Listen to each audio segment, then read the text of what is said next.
André. Ici Sud Radio. Les Français parlent au français. Les carottes sont cuites. Les carottes sont cuites. Sud Radio Berkov dans tous ses états. Dans tous mes états, mais vous allez voir, vous allez être tous dans tous vos états auditeurs de Sud Radio parce qu'on va parler d'un livre remarquable. Alors je vais vous dire, ce livre, il faut que vous l'achetiez pour l'été. C'est très simple, vous allez avoir toutes vos vacances. L'histoire mondiale des impôts. Vous savez ce que disait Michel Audiard, il ne nous restera plus que l'impôt sur les eaux. Eh ben ça y est, on l'allait. Mais alors là, de l'Antiquité à nos jours, parce que vous savez pas, on ne sait pas encore si l'homme de Cro-Magnon touchait ou percevait le fisc, mais on va le savoir avec Éric Anceau. On en parle tout à l'heure, mais auparavant, je suis content d'accueillir le journaliste Jourdan Florentin. Bonjour Jourdan Florentin.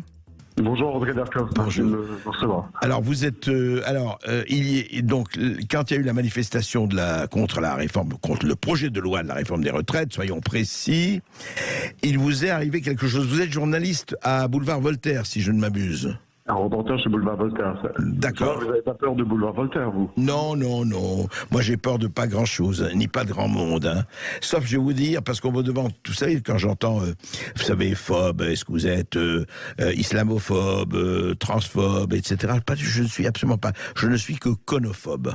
Parce que c'est un parti qu'il convient, effectivement, sur lequel être vigilant. Alors, qu'est-ce qui vous est arrivé, Jourdan Florentin? Racontez-nous. Écoutez, c'est très simple, ça s'est passé en un quart de seconde. En fait, on était avec ma collègue journaliste, on avait notre matériel en train de filmer, du coup, à ce moment précis, les antifas qui étaient en tête de cortège de la manifestation d'hier, quand deux personnes sont passées encagoulées avec des capuches et ont projeté, en fait, mais en un quart de seconde, notre matériel au sol. On a à peine eu le temps de réagir, on a juste ramassé notre matériel et ma sécurité est partie en courant pour aller rattraper l'une des deux personnes qui s'est avérée être une jeune fille et qui n'est autre que Daphné Deschamps, qui est une journaliste indépendante qui œuvre pour Politis, Libé et Street Press. Voilà. C'est-à-dire elle est arrivée avec quelqu'un et ils vous ont carrément arraché les mains et jeté par terre, caméra, etc. Ils ont fait ça très lâchement, hein. Ils sont passés, ils ont mis leur capuche et ils ont mis un coup dans le matériel et tout est tombé au sol en fait. Et nous on n'a donc pas eu le temps de réagir. D'accord. Et je pense qu'ils ne s'attendaient pas à ce qu'ensuite on les rattrape, qu'on les photographie, qu'on les diffuse sur les réseaux. C'était hors de gestion de laisser ça en toute impunité en fait. Et c'est là qu'on a découvert que c'était des journalistes de gauche. Mais c'est quand même c'est bizarre que ce soit gauche ou droite. Moi, je comprends pas, justement, de la part de journalistes, de tels comportements. Enfin, ça paraît vraiment bizarre. Qu'est-ce que ça veut dire de s'en prendre à quelqu'un qui a une caméra? Ça veut dire qu'ils n'ont pas choisi s'ils étaient antifa ou journalistes. En fait, ce sont des militants. Ce sont des militants et on n'a vu aucune condamnation de la part de leurs équipes de rédaction. Voilà, imaginez une seconde.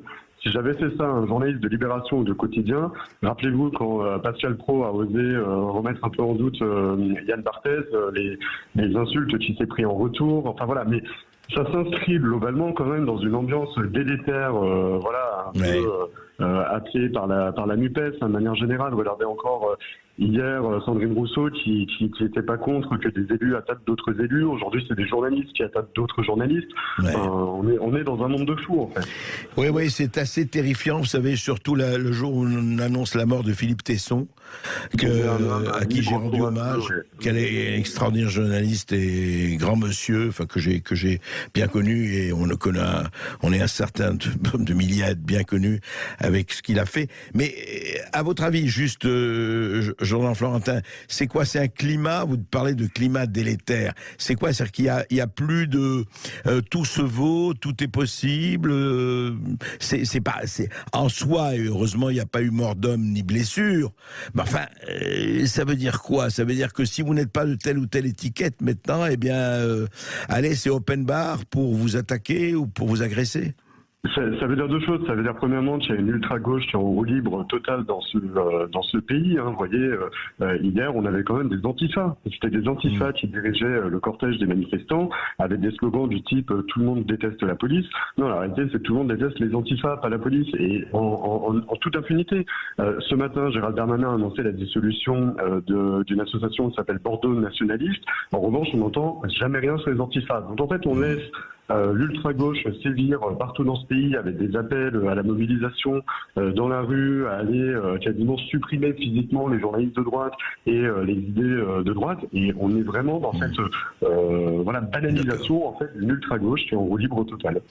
Écoutez, Jordan Florentin, en tout cas, merci de votre témoignage. C'est important. D'ailleurs, je vous le dis, pour nous, s'il y avait des journalistes de gauche qui étaient aussi agressés, et que ce soit d'ailleurs qui que ce soit, pour moi, un journaliste agressé, qu'il soit de gauche, de droite, du centre ou d'ailleurs, ça ne veut rien dire. C'est la liberté d'expression qui est en marche.